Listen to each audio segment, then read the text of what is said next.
My daughter-in-law announced at my husband's funeral that she was pregnant with his baby. My son broke down. Everyone stared at me in horror, but I smiled, because Harold had warned me this would happen, and Bellamy had no idea what he left behind. My husband's funeral turned into a nightmare before we even reached the cemetery. My daughter-in-law stood in front of nearly everyone who had ever loved Harold, pressed one hand against her stomach, and announced that she was carrying his baby. The room went silent. My son Darren stared at his wife as if the floor had disappeared beneath him. Then he started crying. People whispered. Someone dropped a prayer book. An elderly woman behind me gasped so loudly that every head turned. And me? I smiled. Not because I was happy. Not because I had stopped loving my husband. Harold had been beside me for 38 years, and only 3 days earlier, I had watched a heart attack take him away from me.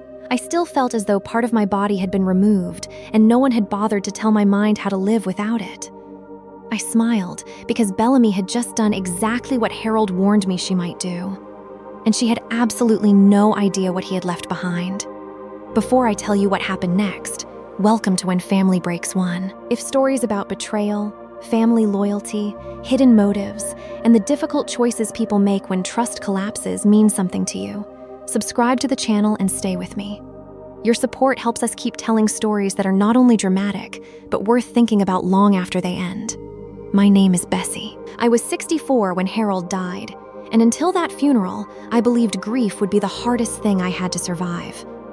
I was wrong. Harold's funeral home was overflowing. Former students filled the pews. Old neighbors stood along the walls. Friends from church brought flowers and casseroles and memories. Harold had spent years teaching, and for a time he had also done well in construction before eventually retiring. But money was never the thing people remembered about him. They remembered the man who shoveled a neighbor's driveway without being asked. The teacher who stayed late because one student still didn't understand the lesson. The man who could spend 20 minutes arguing about football with Darren and then quietly slip him gas money on the way out the door. Darren was my biological son. Harold was not his biological father. But if you had ever seen them together, you would understand why I have never believed blood is the only thing that makes a family. Harold entered Darren's life when Darren was 7. A year later, he adopted him legally. From that moment on, Harold never called him a stepson. He called him his son. That was why Bellamy's announcement was not merely scandalous. It was cruel.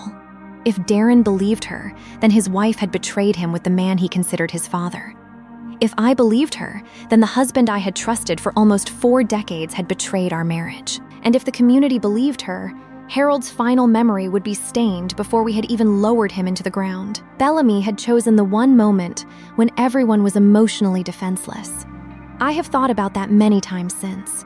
People often imagine manipulation as something loud and obvious, but the most effective manipulation I have ever witnessed was carefully timed. It waited until people were grieving, frightened, exhausted, or ashamed. Then it introduced a story so shocking that no one had enough emotional space left to question it. That was exactly what Bellamy did. She had not been scheduled to speak. She simply stood up. "I have something I need to share," she said. Her voice trembled. Bellamy was good at making emotion look spontaneous. She smoothed her black dress, looked around the room, then placed her palm over her stomach. "Harold and I shared something special," she said softly. "Something that means a part of him is still here." I remember the cold feeling that moved through me. Then came the words. "I'm pregnant with Harold's baby." The silence afterward felt heavier than any scream. Darren slowly turned toward her. "What?" Bellamy reached for his hand. "I found out yesterday." Darren pulled away. His face went white, then red. His eyes filled with tears. I wanted to stand up and tell him she was lying. Every instinct I had as his mother told me to end his pain immediately. But Harold had asked me to wait. That was the part no one in that funeral home knew. Before he died, Harold had warned me that Bellamy had become dangerously interested in our finances. I had noticed smaller things myself. Questions about whether the house was paid off. Casual conversations that somehow became discussions about life insurance. The afternoon I found her holding one of our bank statements and she laughed it off as a mistake. The way she listened differently whenever Harold mentioned retirement accounts, property, or inheritance. None of that was proof. And I want to be careful about that, because suspicion can damage a family just as easily as dishonesty can. A strange feeling is not evidence, but repeated patterns should not be ignored. Harold had seen the pattern too. Apparently, he had seen much more. The night before he died, he squeezed my hand in that hospital room and said, "Bess, she may try something after I'm gone." I asked him what he meant. He was tired. His breathing was shallow. He only shook his head. "Don't panic," he whispered. "Let it happen. I've taken care of it." At the time, I thought he was trying to protect me from one last worry. At the funeral, I understood that he had been giving me instructions. So when Bellamy looked across the room at me after announcing her supposed pregnancy, I watched her carefully. For a moment, I saw triumph in her eyes. Then she noticed my smile. The triumph disappeared, only for a second. But I saw the uncertainty. She expected a broken widow. She expected outrage, confusion, maybe even public humiliation. She did not expect calm. And people who believe they control the story become very uncomfortable when someone else refuses to react according to the script. The funeral eventually continued, although I doubt anyone heard much of it. Darren sat hunched forward, staring at the floor. Bellamy kept touching her stomach. Afterward, as we walked toward the burial site, she pulled out her phone. She was only a few steps ahead of me. A message appeared on the screen. I saw the name Marcus. Then, I saw what Bellamy typed back. Phase 1 complete. We'll discuss the next step tomorrow. I stopped walking. Phase 1. Those 2 words changed everything. People do not call an emotional confession Phase 1. They call a plan Phase 1. A scheme has phases. A strategy has next steps. And standing there on the worst day of my life, I realized Bellamy's announcement had not been the desperate act of a frightened woman. It had been an opening move. I looked toward Harold's casket and remembered his final words. "I've taken care of it." For the first time, I found myself wondering not only what Bellamy intended to do next, but how much Harold had discovered before he died. Because Bellamy believed Harold's death had finally given her an advantage. What she did not know was that my husband had been preparing for this moment for months, and his funeral was only the beginning. The next 3 days showed me that Bellamy had not invented one lie. She had decided to build an entire life around it. She moved into my house immediately after Harold's funeral, claiming she did not want me to be alone while I was grieving. She carried groceries into the kitchen, folded a blanket over the back of the couch, and told everyone that she was taking care of Bessie. But grief sharpens certain senses. I noticed what she touched when she thought I was not looking. Harold's desk drawers, the cabinet where we kept insurance papers, the folder that held property records. She never stayed in those places long enough to be caught doing anything obvious. That was Bellamy's strength. She understood how to make intrusion look accidental. If I walked into the room, she would hold up a piece of paper and say, "I was just trying to find the funeral receipt," or "I thought this might be important for the lawyer." And maybe, taken one moment at a time, each explanation could have sounded reasonable. That is something I think families often miss when manipulation begins. People expect a dramatic warning sign. Usually, there is not one. There are small things that can each be explained away, and the danger only becomes visible when you stop looking at moments and start looking at the pattern. Bellamy's pattern was becoming impossible to ignore. By the second morning, she had transformed herself into a pregnant woman in every way except the one that mattered. She wore loose sweaters. She moved more slowly. She pressed a hand against the small of her back whenever someone entered the room. And every morning, when Darren called, she suddenly felt nauseated. "Oh, this baby is already giving me trouble," she said once, lowering herself dramatically into a kitchen chair. I stood at the counter holding Harold's coffee mug. I felt anger rise so fast that my hands started to shake. That mug still had a small chip near the handle from the morning Harold dropped it years earlier. It was real. My grief was real. Darren's pain was real. And Bellamy was turning all of it into scenery for a performance. Still, I said nothing. That silence cost me more than she ever understood. And every day I waited, I understood clearly why Harold had chosen patience. Darren was barely functioning. He went to work because routine was the only thing holding him together, but every evening he came by looking more exhausted than the night before. Bellamy began asking him for money almost immediately. First, it was a specialist. "The doctor says this could be a complicated pregnancy," she told him. "With all the stress and everything that happened with Harold, I need to be careful." $500. Then it was supplements, 300 more. Then new clothes because, according to Bellamy, she was showing earlier than expected. Another 700. Within a week, Darren had given her over $1,500 for a pregnancy that existed only because she kept saying it did. I watched my son hand her money while looking like a man apologizing for not being able to fix something. That hurt more than the money itself. Bellamy understood Darren's weakness. It was not greed.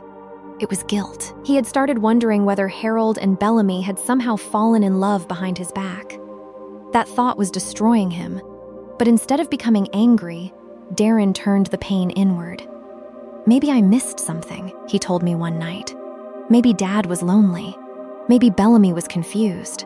Maybe I failed both of them somehow." That is what manipulation can do when it is aimed carefully. It does not merely deceive you about what happened. It can make you accept responsibility for another person's choices. I wanted to grab Darren by the shoulders and tell him none of this belonged to him. But Harold had asked me to wait, so I chose my words carefully. "Being hurt does not mean you did something wrong," I told him. He stared at the floor. Then he asked the question I was beginning to dread. "Do you believe her?" I could not tell him the truth yet. But I would not lie for Bellamy either. "I believe we should wait until we know what is true." He nodded, though I could see that answer gave him little comfort. Bellamy, meanwhile, was not satisfied with convincing Darren. She wanted an audience. She invited people from church over for coffee. She called old friends of Harold's. She told them stories about the supposed baby and how excited Harold had been when he learned he would become a father again. That was where her story began making mistakes. She told Mrs. Chen that Harold had talked constantly about teaching the child to fish. Harold hated fishing. He had been allergic to several kinds of fish and had not held a fishing rod in decades. Bellamy did not know that. She knew Harold's finances better than she knew Harold, and that difference told me everything. Soon people brought gifts. A knitted blanket appeared on my sofa. Someone offered to help turn the spare bedroom into a nursery. Every gift made Bellamy's lie more visible, but it also made it harder for decent people to question her. Who wants to accuse a grieving pregnant woman of lying? That was part of the strategy. She was not simply telling a false story. She was surrounding it with witnesses, sympathy, and social pressure. Then the conversations about the house began. One afternoon, Bellamy stood near the living room window, looking across the backyard. "This place is really big for one person," she said. I knew where the sentence was going, but I let her continue. "With the baby coming, space is going to matter." She turned toward me. "I just hope Harold planned for everyone. Everyone. Not Darren. Not me. The baby." A few hours later, she mentioned inheritance directly. The next morning, she asked whether Harold had updated his will. By the end of that day, she was asking when I planned to speak with Mr. Patterson. That was the moment Bellamy's greed outran her patience. She had spent days trying to create the appearance of a woman too fragile to think about anything except grief and motherhood. Now she was pushing a newly widowed woman toward estate discussions before her husband had been gone a full week. I looked at her across the kitchen table and felt something inside me become very calm. There are moments when fear disappears because the person you are afraid of shows you what they want. Bellamy wanted the will reading.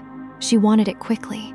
And suddenly, I understood what Harold had meant when he told me to let things happen. Bellamy believed speed protected her. She assumed that if she could establish her story before anyone challenged it, everyone else would be forced to react to the version of events she had already created.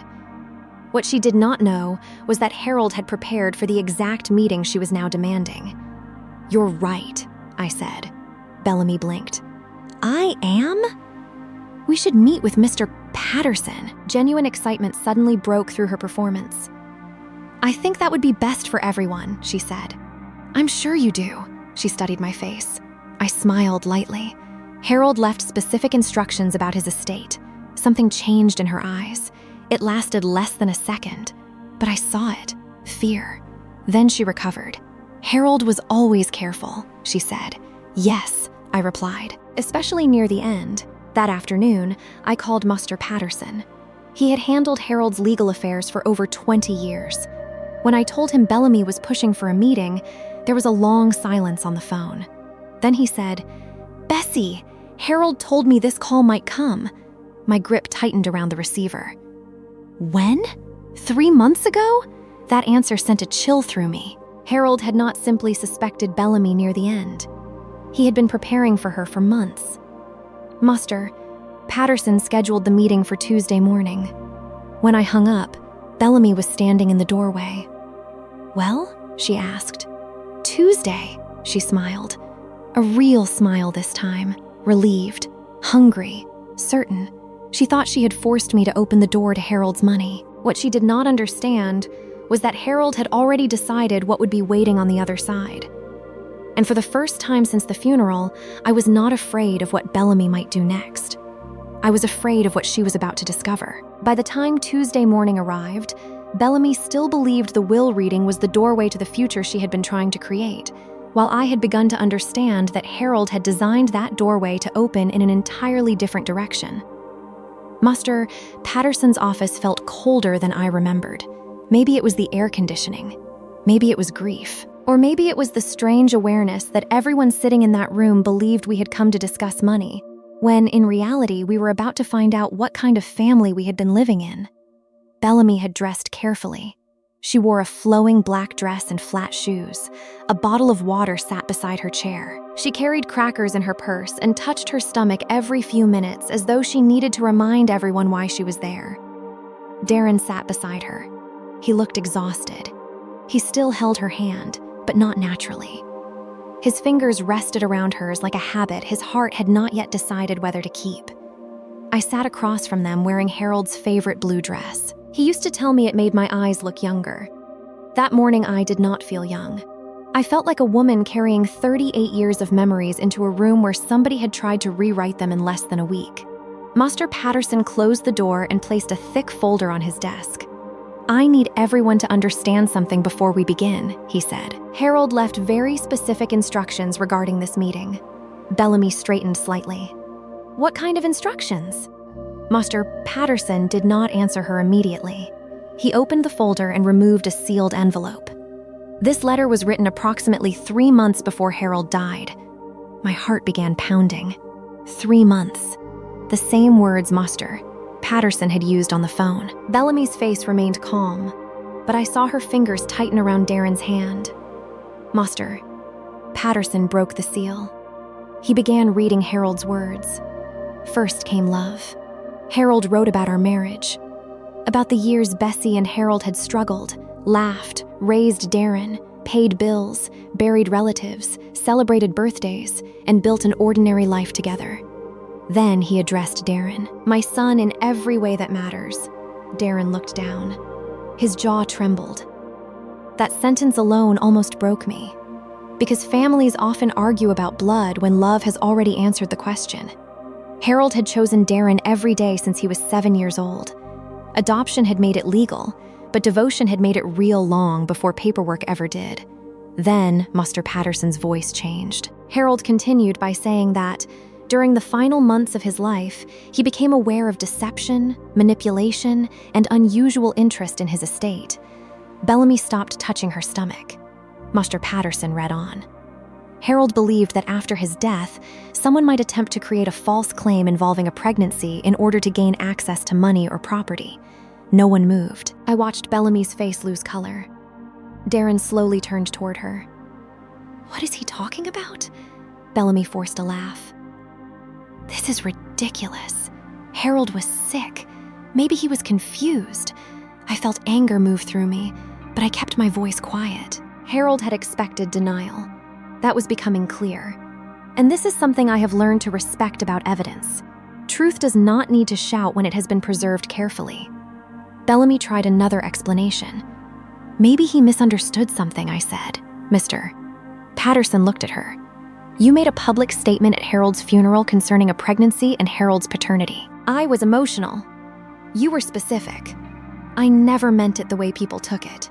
Darren stared at her. "Bellamy, you said you were pregnant with Dad's baby." She pulled her hand away from him. "Fine, maybe I said it badly, but I am pregnant." I was frightened. I didn't know how to explain everything. For a moment, I almost admired how quickly she changed direction. The first story had collapsed, so she built another one before the dust had even settled. That is another thing manipulation depends on. Not consistency. Speed. If one explanation fails, offer the next before anyone has time to examine the first. Mr. Patterson reached into the folder again. Harold anticipated that possibility as well. Bellamy looked at him differently now, not annoyed, afraid. He presented documentation Harold had arranged to preserve before his death, along with information collected by a private investigator regarding Bellamy's recent activities. The report did not rely on gossip. It documented dates, locations, appointments, and statements that did not match the pregnancy story Bellamy had been telling Darren. One of the medical appointments she had described as a specialist visit had actually been a routine appointment. Other details contradicted the fragile, high-risk pregnancy she had been performing for everyone around us. Mr. Patterson did not dramatize any of it. That made it worse. He simply read date, time, location, statement, contradiction.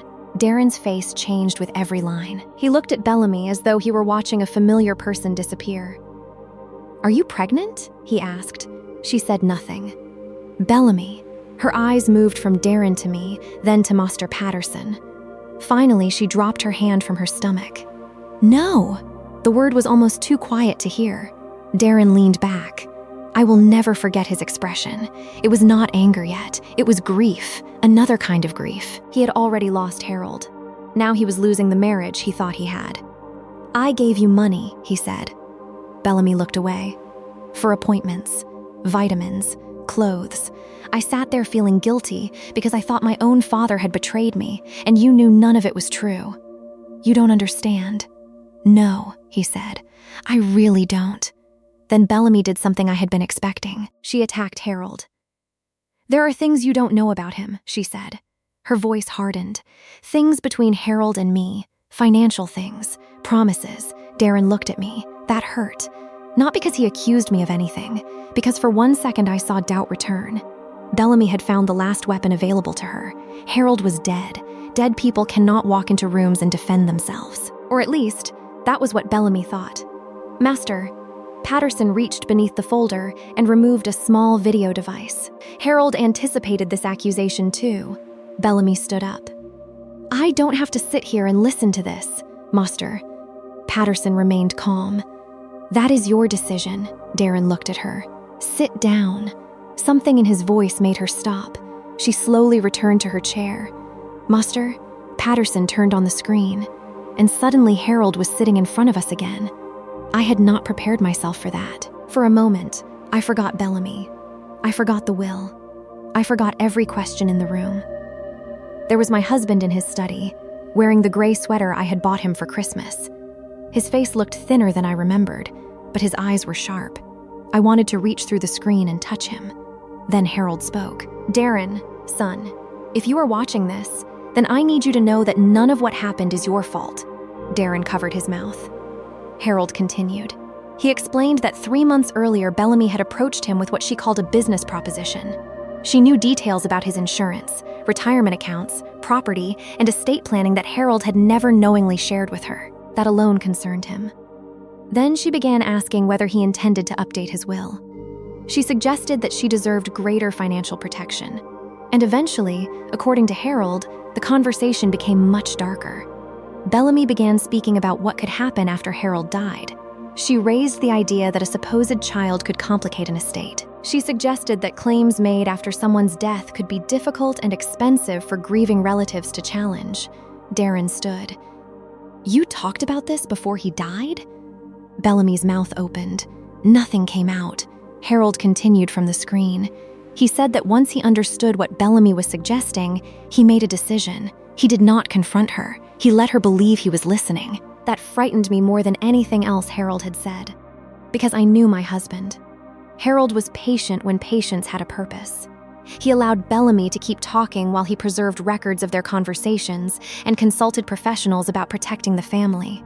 Master Patterson then played portions of those recordings. Bellamy's own voice filled the room. There was no grieving widow, no fragile pregnant woman. There was a woman discussing security, inheritance, future claims, and what might happen if Harold were no longer alive to respond. Darren sat down again. He looked smaller somehow. "I don't even know who you are," he whispered. Bellamy stared at the floor. Master Patterson stopped the recording. For a second, I thought it was over. Then he opened another folder. "There is another matter Harold asked me to disclose." Bellamy looked up sharply. Photographs were placed on the desk. A man I had never seen before appeared beside Bellamy in several of them, leaving a motel, meeting in parking lots, exchanging papers. In one photograph, they were kissing. "His name is Marcus Reed, Master Patterson." Darren looked at Bellamy. "Who is Marcus?" She closed her eyes. Master Patterson explained that Marcus worked in a legal support role and had knowledge of estate matters. Harold's investigator had documented repeated meetings between Marcus and Bellamy, while phone records showed extensive contact over the previous months. I watched Darren stare at those photographs, and that was the moment the entire story changed. The supposed affair with Harold had never existed, but another affair apparently had. The pregnancy had never existed, but the planning had. Darren finally understood what Harold had been trying to protect him from. Bellamy had not invented the funeral lie after Harold died. The idea had existed before his death. The funeral had simply been the moment she decided to use it. Master Patterson gathered the photographs slowly. Then he looked at Bellamy. Harold left one final video. For the first time that morning, Bellamy looked toward the door. Master Patterson pressed play. Harold appeared again. This time he looked directly into the camera. His expression was calm, almost sad. Then he said the words that made Bellamy freeze. "Bellamy, if you're watching this, then you've already made your move." Harold's final words from the previous recording were still hanging in the room when his face appeared again on the screen. And this time, I knew we were no longer waiting for the truth to surface. We were watching the moment the trap finally closed. He looked directly into the camera, calm in that way Harold became when he had already thought through every possible outcome. "Bellamy," he said, "if you are seeing this, then you have already done what I believed you would do." She did not move. For the first time since I had known her, Bellamy had nothing ready. No tears, no soft voice, no carefully chosen explanation. She simply stared at the screen. Harold continued. He said her biggest mistake had never been greed alone. It had been arrogance. She had looked at an older man with health problems and assumed age made him easy to deceive. She had looked at me and assumed grief would make me helpless. She had looked at Darren and assumed love would make him blind forever. That sentence stayed with me. People sometimes confuse vulnerability with weakness. They see someone grieving, aging, sick, or emotionally overwhelmed and imagine that person has stopped thinking. Harold understood how dangerous that assumption could be. He told Bellamy that he had documented the conversations that concerned him, preserved records, spoken with Mr. Patterson, and provided relevant information to the proper authorities. He did not describe it as revenge. He called it protection. That distinction mattered to me. Revenge would have meant hurting Bellamy because she hurt us. Protection meant making sure her choices could not decide what happened to the people Harold loved. Then Harold spoke about his estate. "The house belongs with Bessie," he said. "The majority of what I leave behind belongs with the woman who built this life with me." My throat tightened. Money was the last thing I wanted from him in that moment. I would have traded every dollar, every piece of property, every account with his name on it for one more ordinary Tuesday morning. But that was not what Harold was trying to give me. He was giving me security. Then he turned his words toward Darren. "Son, nothing anyone says can change what you are to me." Darren lowered his head. Harold reminded him that he had adopted him when he was 8 and had spent the years after that being his father in every way he knew how. "You are my son because I chose to be your father, and because you chose me back," Darren broke then. Not loudly. He pressed his fist against his mouth and cried like he had been holding those tears inside since the funeral. I understood why. Bellamy had attacked the deepest bond in his life. She had made him question whether Harold had betrayed him. Now Harold was speaking to him from beyond the grave and giving that bond back. I have always believed family is revealed less by what people are called than by what they repeatedly choose to do for one another. Harold had chosen Darren for almost 3 decades. One lie could wound that history, but it could not erase it. Then Harold's voice hardened. "Bellamy, you will receive nothing from my estate."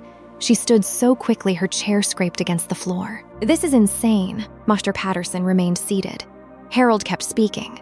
He said any evidence concerning possible fraud or coercion had been preserved and shared appropriately. He made clear that Bellamy's future would now be determined by the consequences of her own actions, not by anything he wished upon her. That was the moment I stopped seeing Harold's plan as a trap built for revenge. It was a boundary built out of evidence. Bellamy looked around the room, at Darren, at me, at Mr. Patterson, then at the door, and she ran. For several seconds, none of us followed. I think we were all too stunned. Then we heard the elevator open in the lobby. Mr. Patterson moved toward the office window, and Darren and I followed. 2 police officers had stepped out. Bellamy stopped in front of them. Even from several floors above, I could see the exact moment she understood there was nowhere left to go. Within the story that unfolded afterward, she was taken into custody in connection with allegations involving fraud, conspiracy, and attempted extortion. The legal process would still have to run its course, and I was grateful for that. Evidence should be examined. Accusations should be tested. No family, no matter how hurt, should get to replace the justice system with anger. But the performance was over. Darren stood beside me at the window. His hands were shaking. "I can't believe any of this was real," he whispered. That was when I realized something I had been too focused on Bellamy to see. Exposure does not heal the person who is deceived. Sometimes it hurts them all over again. We left the legal details with Mr. Patterson and went home. Darren sat on my couch, staring at the floor. "She was never pregnant," he said. "No! She never had anything with Dad. No! And Marcus?" I sat beside him. "That part appears to have been real," he laughed once, but there was no humor in it. "I gave her $1,500. I knew the money was not what he meant. I believed her," he said. "I defended her. I sat there wondering what I had done wrong. Then he looked at me. 'Mom, how stupid am I?' 'You're not stupid,' he shook his head. 'I was married to her. You trusted your wife. Same difference.' 'No,' I said. 'It isn't.' I chose my next words carefully because shame is one of the things manipulation leaves behind after the manipulator is gone. Trust can be misplaced. That doesn't make the person who gave it worthless. What matters now is whether you learn without letting what she did turn you into someone who can never trust again." Darren wiped his face. For a while, we said nothing. The house was quiet, but for the first time, the quiet did not feel like Bellamy was occupying it. Eventually, Darren asked what happened to Harold's estate. I almost smiled. Even then, he sounded guilty for asking. "Your father took care of us. The will left the house and the majority of Harold's assets to me. Darren would receive $250,000 and half ownership of the lake cabin." His eyes widened. "That much? Harold wanted you to have a chance to rebuild without depending on anyone." Darren looked toward the window. He was still protecting me. Yes, it was not the size of the inheritance that mattered. It was what Harold intended it to mean. Independence, stability, and a future Darren could make decisions about for himself. Over the following days, the situation widened beyond our family. Marcus was also taken into custody, and investigators began examining whether the 2 of them had been connected to similar schemes involving other estates. Later, we learned that authorities believed other families had been approached or targeted, and at least one person had already suffered a substantial financial loss. That discovery changed something in me. Until then, I had thought of Harold's preparation as his final act of protection for Darren and me. Now I understood it might reach further. There is value in documenting suspicious behavior and taking concerns to qualified professionals, especially when grief and money collide. But there is also wisdom in knowing your limits. Harold did not try to become his own judge, investigator, and prosecutor. He preserved what concerned him, sought professional guidance, and allowed the proper process to take over. That is a lesson I wish more families understood before conflict becomes catastrophe. I also began to see why Harold had waited instead of confronting Bellamy the first time he became suspicious. At first, I had resented that decision. I had watched Darren suffer through days of confusion, and every motherly instinct in me had wanted the truth revealed sooner. But suspicion alone would have created another battle. Bellamy could have denied everything, accused Harold of misunderstanding her, or convinced Darren that we were trying to destroy his marriage. By allowing facts to be preserved before accusations were made, Harold had eventually removed that uncertainty. I still would not call his approach perfect. No plan can prevent emotional damage when a family is already being manipulated. But I understood the principle behind it. When the stakes are high, slow evidence can be kinder in the long run than fast anger. In the months that followed, Bellamy and Marcus faced the legal consequences described in our case. Darren began divorce proceedings. Harold's name was cleared of the accusation Bellamy had made at the funeral, and the estate moved forward according to his wishes. People expected me to feel victorious. I did not. Justice and joy are not the same thing. I was relieved. I was grateful. Sometimes I was angry. But Harold was still dead. Darren still had to wake up knowing the woman he married had lied to him. And I still reached across the bed some mornings before remembering there was no one there. Consequences could stop Bellamy from taking more from us. They could not return what grief had already taken. Several months later, after the calls from attorneys became less frequent and our lives stopped revolving around documents and accusations, I stood alone in my kitchen one morning and realized how quiet the house had become. Not dangerous quiet. Not grieving quiet, just quiet. For 38 years, I had known who I was beside Harold. Now I had to discover who I was without him. 6 months after I first stood in that quiet kitchen wondering who I was without Harold, I began to understand that surviving a family betrayal is not the same thing as building a life after it. Healing arrived quietly, not as one dramatic moment. It came in ordinary Sundays, phone calls I no longer dreaded, and mornings when I could walk past Harold's chair without feeling as though the room had lost all its air. One Sunday, Darren stood at my stove teaching Sarah how to make Harold's pancakes. Sarah was a kindergarten teacher, divorced, with 2 young children, and a way of listening that made people feel safe. Darren had met her slowly, cautiously. I could see how much Bellamy had changed the way he approached trust. But I was equally determined that he not become suspicious of everyone. There is a difference between learning from betrayal and allowing betrayal to become your personality. Sarah never tried to prove she was different from Bellamy. She simply behaved differently. She showed up when she said she would. She treated Darren with respect. She asked about Harold without turning his memory into a competition. Most importantly, she never treated our family's money as though it were part of her future. Watching them laugh over a badly flipped pancake, I felt something I had not expected so soon. Hope. The house had changed too. For a while after Harold died, every room seemed to contain an absence. Then, after everything with Bellamy, those same rooms felt contaminated by calculation. I remembered her looking at the walls as though she were estimating what they were worth. Now neighbors came through the front door carrying covered dishes. Friends from church stayed for coffee. Darren and Sarah brought the children by. The dining table became noisy again. Bellamy had looked at that house and seen an asset. I was beginning to see it again as a home. Our community changed in small ways as well. I was invited to speak at a local awareness meeting about warning signs families sometimes overlook.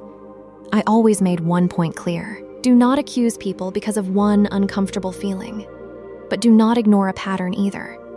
If someone repeatedly pushes conversations toward property, inheritance, signatures, account access, or control while you are vulnerable, slow down. Ask questions. Keep important records organized. And when legal or financial decisions are involved, talk to qualified professionals instead of allowing family pressure to make the decision for you. Harold understood that before I did. One afternoon, I finally began sorting his clothes. We folded shirts into donation boxes, and for a while, neither of us spoke. Then Darren held one of Harold's old jackets against his chest. Sometimes I still hate that she made me doubt him, he said. I understood. Bellamy had failed to take Harold's estate, but for a few terrible days she had stolen something almost as valuable from Darren, certainty about his father. You know what I think your dad would say? I asked. Darren smiled faintly. Probably something annoyingly wise, I laughed. At the bottom of Harold's dresser, beneath a stack of old sweaters, I found an envelope with my name on it. My hands started shaking before I opened it. The letter was 3 pages long. Harold told me he hoped that by the time I found it, the worst was behind us. He wrote about Darren, about the life we had built, and about the future I kept speaking of as though it belonged to some younger version of myself. Then he told me something I needed to hear. Do not make grief your final home. He reminded me of the trip to Ireland we had postponed year after year. He reminded me that I had once wanted to learn to paint. He told me to keep loving Darren and to live the years ahead instead of treating them like an empty waiting room. I cried harder reading that letter than I had at the funeral. But the tears felt different. They were not only about losing Harold. They were about realizing that loving someone after they are gone does not require you to stop living. The next morning, I booked the trip. 2 weeks in Ireland. Dublin first, then smaller towns and countryside stops Harold had marked in an old guidebook. I also arranged a scholarship in his name for young people who wanted to become teachers but needed financial help. Bellamy had treated inheritance as something to capture. Harold had treated it as something to protect. I wanted his legacy to become something we could give. Months later, I sat in a pub in Galway, watching the evening light turn the harbor gold. For the first time in a long time, I was alone without feeling abandoned. To you, Harold, I thought about the funeral, Bellamy's announcement, Darren's face, the recordings, and all the pain that followed. But strangely, those were no longer the strongest memories. I remembered Harold making coffee, Darren laughing with him, Sunday pancakes, 38 years of ordinary love. That was the part Bellamy could never take, and maybe that is what I want you to carry from this story. When a family breaks, the loudest betrayal can make us believe it has destroyed everything. Sometimes it has destroyed something real, and pretending otherwise helps no one. Trust may need to end. Boundaries may need to become permanent. Consequences may need to follow.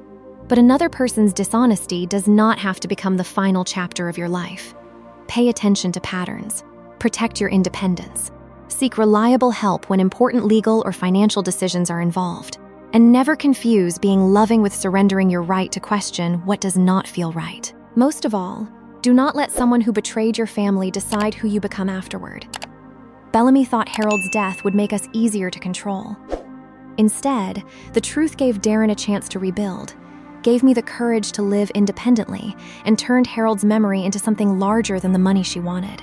So let me ask you this. If you had been in my place, would you have confronted Bellamy immediately? Or would you have waited for the truth to reveal itself the way Harold planned? And have you ever discovered that someone close to your family was not who you believed they were? Share your thoughts in the comments. Because here on, when family breaks one, the question is never only how a family fell apart. It is what we choose to build after the breaking. Kate, looking back on everything that happened to Bessie, Darren, and Harold, I do not think the most important lesson is simply that greed eventually exposes itself. The deeper lesson is that betrayal often does its greatest damage before the truth is fully known. It makes good people question their memories, their judgment, and even the relationships they once believed were safe. Darren did not only lose trust in Bellamy. For a painful moment, he questioned the father who had loved and raised him. Bessie did not only lose her husband. She was forced to defend the meaning of a 38-year marriage while she was still grieving. That is why the truth mattered so much. It did more than stop Bellamy from gaining financially. It restored reality to a family that had been pushed into confusion. What stays with me most is Harold's understanding that love and protection are not the same as blind trust. He did not respond with uncontrolled anger. He paid attention to patterns, preserved what concerned him, sought professional support, and tried to protect the people he loved without turning his final months into a campaign of revenge. That distinction matters. Healthy boundaries are not cruelty. Asking questions is not disloyalty. And protecting yourself does not mean you have stopped loving your family. The practical lesson for our own lives is simple. Pay attention when behavior and words repeatedly do not match. If someone becomes unusually interested in your money, property, documents, passwords, inheritance, or major decisions during a period when you are grieving, aging, sick, or emotionally vulnerable, do not allow pressure to rush you. Slow the situation down. Keep important records organized. Discuss major financial or legal decisions with qualified professionals. Most importantly, do not ignore your instincts, but do not rely on suspicion alone either. Look for patterns, facts, and reliable support. And there is one more lesson I think matters just as much. Do not allow betrayal to define the rest of your life.